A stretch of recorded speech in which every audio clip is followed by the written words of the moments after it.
हरे कृष्ण दोस्तों, आज हम जानेंगे भक्त श्री प्रहलाद जी के बारे में। दोस्तों, दैत्यराज हिरण्यकश्यपु के 4 पुत्र थे। उनमें प्रहलाद अवस्था में सबसे छोटे थे, किंतु भगवत भक्ति और अन्य गुणों में सबसे बड़े थे। संसार में जितने भक्त हो गए हैं, प्रहलाद जी उन सबके मुकुटमणि हैं। दोस्तों, वे बाल काल से ही भगवान का नाम कीर्तन और गुण कीर्तन करते करते अपने को भूल जाते थे। कभी वे प्रेम में बेसुध होकर गिर पड़ते, कभी कीर्तन करते करते नाचते और कभी भगवान नामों का उच्चारण करते हुए दहाड़ मारकर रोने लगते। इनके पिता असुरों के राजा थे। देवताओं से सदा उनकी खपत रहती थी। एक बार दोस्तों, देवताओं को परास्त करने के लिए इनके पिता घोर तप करने लगे। वे भगवान की सकाम आराधनाओं में इतने निमग्न हो गए कि उन्हें अपने शरीर तक का होश नहीं रहा। देवराज इंद्र ने अवसर पाकर असुरों के ऊपर चढ़ाई कर दी। उन दिनों प्रहलाद गर्भ में थे।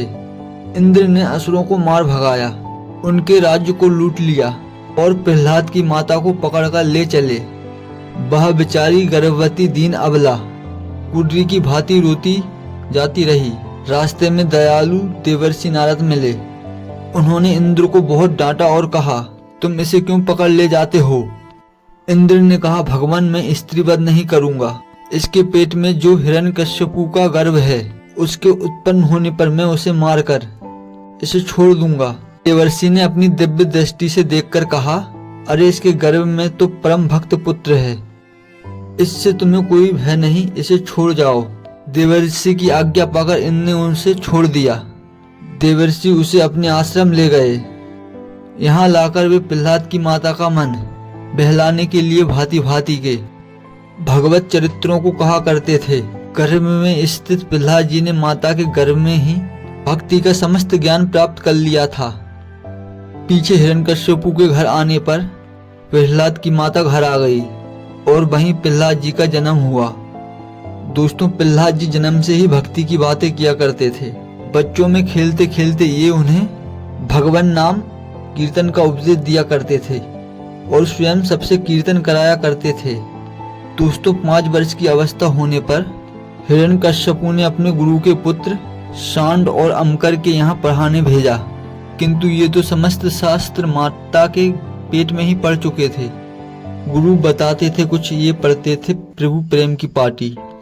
दोस्तों, एक दिन हिरण्यकश्यपु ने पूछा, तुमने जो सबसे अच्छी बात अब तक पढ़ी हो उसे बताओ। प्रहलाद जी बोले, सबसे अच्छी बात तो यही है कि इन सब प्रपंचों को छोड़कर भगवत भक्ति में शीघ्र से शीघ्र लग जाना चाहिए। अपने पुत्र के मुंह से भगवत भक्ति की बात सुनकर हिरण्यकश्यपु बहुत क्रोधित हुआ। पुत्र को मारने दौड़ा, गुरु पुत्रों को भला बुरा कहा। जैसे तैसे समझा बुझाकर लोगों ने प्रहलाद को छुड़ा दिया। हिरण्यकश्यपु ने ये कहकर कि अब कभी मेरे शत्रु विष्णु का नाम मत लेना, प्रहलाद जी को छोड़ दिया।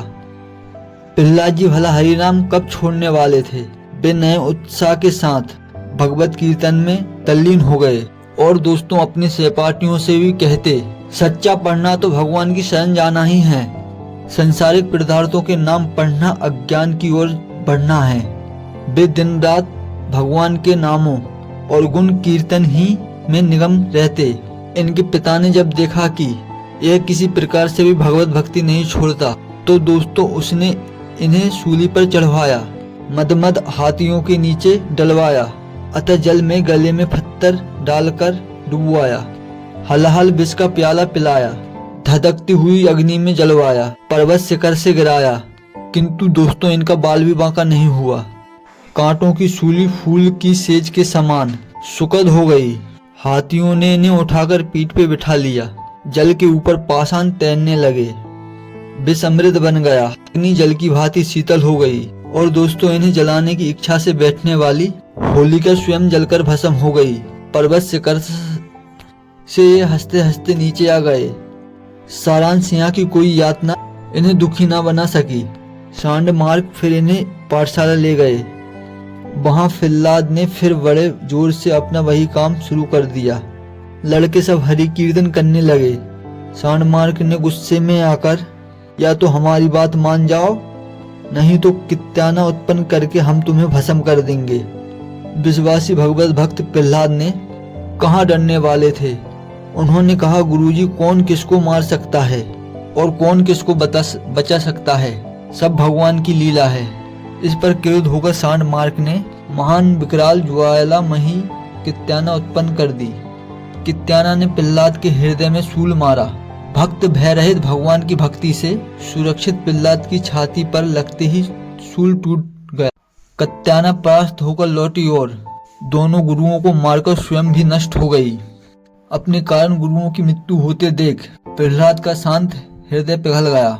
उन्होंने कतार कंठ से भगवान से बार बार प्रार्थना की और कहा कि मुझे मारने वाले, जहर पिलाने वाले, सूली पर चढ़ाने वाले, आग में जलाने वाले, पहाड़ से गिराने वाले, समुद्र में फेंकने वाले मनुष्यों से, डसने वाले सर्पों से, पैरों तले रोनने वाले हाथियों से यदि मेरे मन में कुछ भी द्वेष न हो, मैं सबको अपना आत्मा और मित्र ही मानता हूँ।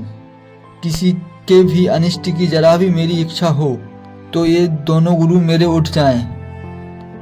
प्रहलाद की प्रार्थना सुनकर भगवान ने दोनों गुरुओं को जीवित कर दिया।